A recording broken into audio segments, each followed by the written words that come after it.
Desculpa, pessoal, tive uma pequena interrupção, então vou retomando de onde nós paramos no vídeo anterior, né? Digamos que meu estudo seja com uma população definida de 20 mil indivíduos, vamos supor triatletas, digamos que existam 20 mil triatletas no Rio Grande do Sul, então a minha amostra para um P de 0,05, né, um nível de significância de 5%, seria de 382 indivíduos. Então vejam que às vezes também o cálculo do tamanho da amostra ele é meio relativo para o tipo de estudo que eu vou fazer, porque será que é viável para uma monografia de especialização eu querer fazer um estudo com 382 atletas? Dependendo das técnicas de pesquisa que eu vou utilizar, né, dependendo dos procedimentos que eu vou fazer, não vai ser viável. Isso é uma outra coisa importante que tem que ser pensada na definição dos métodos e materiais, né, da metodologia. Por quê? Se o meu estudo não fosse com biomecânica, fosse com psicologia do esporte, vamos supor, e eu vou aplicar questionários, tudo bem, aplicar 380 e poucos questionários é uma coisa factível.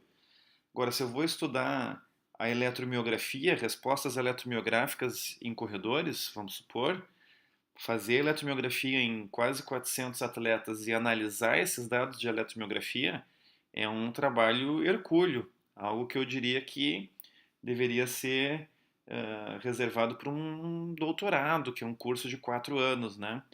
Como a especialização é um curso de um ano e meio, não dá para a gente querer fazer um estudo que vá se utilizar de coleta e análise de dados que às vezes são demorados e caros para uma amostra como essa.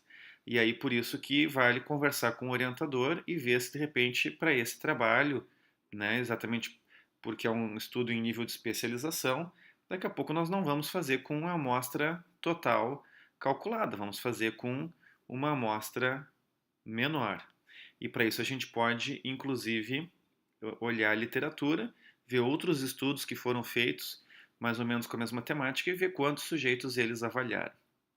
Esse material segue falando sobre os tipos de erro e nível de significância que são importantes também, né, no que tange aos aspectos da amostra. Já comentamos, acredito, alguma coisa sobre isso, que são os famosos erros do tipo 1 e tipo 2. Então vou deixar esse material para vocês que explica com propriedade como que são as questões relacionadas com a população e com a amostra. Ainda na metodologia, depois de falar sobre a amostra em si, né, também é importante falar sobre o delineamento do estudo. E aí, nesse sentido, né, eu vou também deixar com vocês esse outro material aqui que fala sobre métodos de procedimento e delineamentos do tipo ex post facto. A maioria dos estudos na área da biomecânica são do tipo ex post facto, que são exatamente aqueles que têm como função, digamos assim, né, estudar alguma coisa que já aconteceu. Então vejam essa definição aqui desse autor Kerlinger, né? O delineamento ex post facto representa uma busca sistemática empírica na qual o investigador não tem controle direto sobre as variáveis independentes, porque já aconteceram suas manifestações ou porque são intrinsecamente não manipuláveis. Se fazem inferências sobre as relações entre elas sem intervenção direta, a partir da variação concomitante das variáveis independentes e dependentes. Então, por exemplo, para começo de conversa, o que são as variáveis independentes e as variáveis dependentes, né?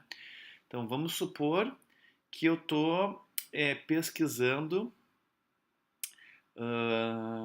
eu estou fazendo um estudo sobre a biomecânica da corrida, em que eu vou avaliar o impacto que o corredor sofre correndo descalço ou usando um tênis de corrida, né? Então o corredor ele corre numa situação descalço, numa outra situação com o calçado de corrida e eu vou avaliar o impacto gerado, né, utilizando plataformas de força para avaliar essas duas situações. Ora, a minha variável dependente, que é a que eu consigo manipular, digamos assim, né, é o uso ou não do calçado. Essa é a minha variável dependente. Agora, o impacto na corrida, né, o impacto que o corredor vai sofrer correndo calçado ou descalçado, ou de pés descalços, melhor dizendo, né, é uma minha variável independente. Por quê? Uma vez ocorrido ali o impacto, eu não tenho nenhuma inferência nele. E o estudo do impacto na corrida é um estudo do tipo ex post facto por natureza. Por quê? Porque eu estou estudando um fenômeno que já aconteceu. O corredor passou pela plataforma de força, teve um impacto, eu medi esse impacto e aí eu vou investigar as relações desse impacto com o uso ou não de calçados esportivos, né, as relações desse impacto com a velocidade de corrida, com a técnica de corrida e assim por diante. Então, esse exemplo ilustra bem que a maioria das investigações em biomecânica são do tipo ex post facto. Não só da biomecânica, né, mas em vários outros estudos. E aí, dentro desse contexto do delineamento da pesquisa de vocês, muitos estudos vão ser estudos do tipo descritivos, que são aqueles que procuram descrever alguma coisa, né? Eles não vão ter maiores objetivos senão apenas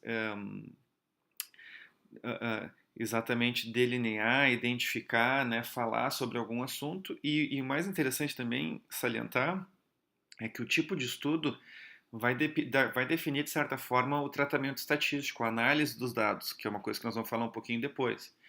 Então, um estudo descritivo vai se utilizar de estatística descritiva, vai descrever o fenômeno, a população estudada por meio de média, desvio padrão, moda, mediana, né?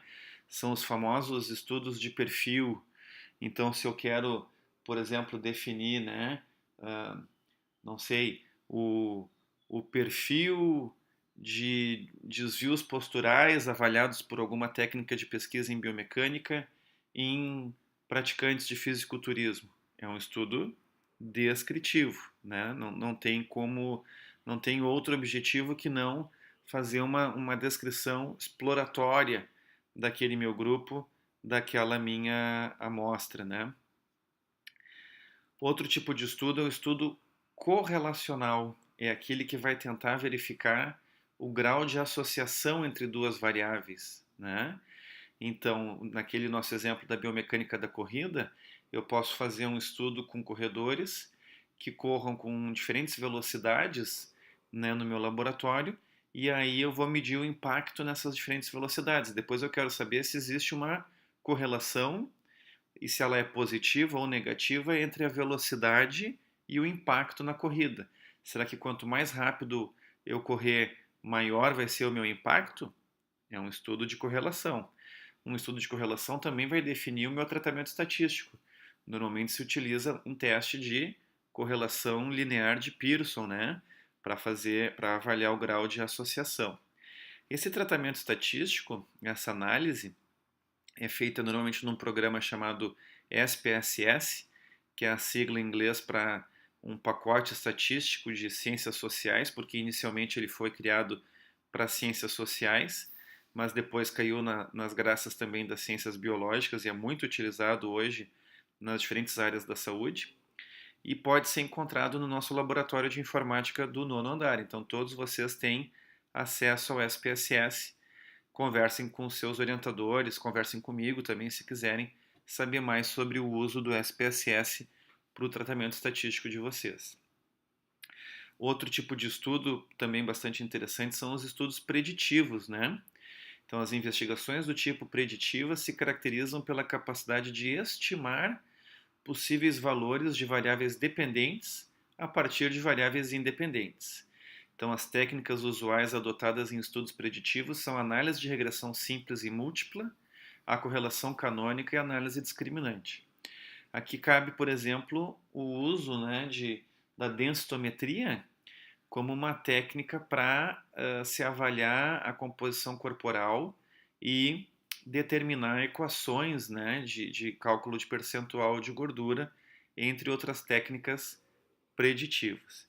Então, esses são só alguns exemplos de delineamento de estudo. Muito importante que cada um de vocês identifique, né, o delineamento que mais é adequado ao tipo de estudo que pretende fazer.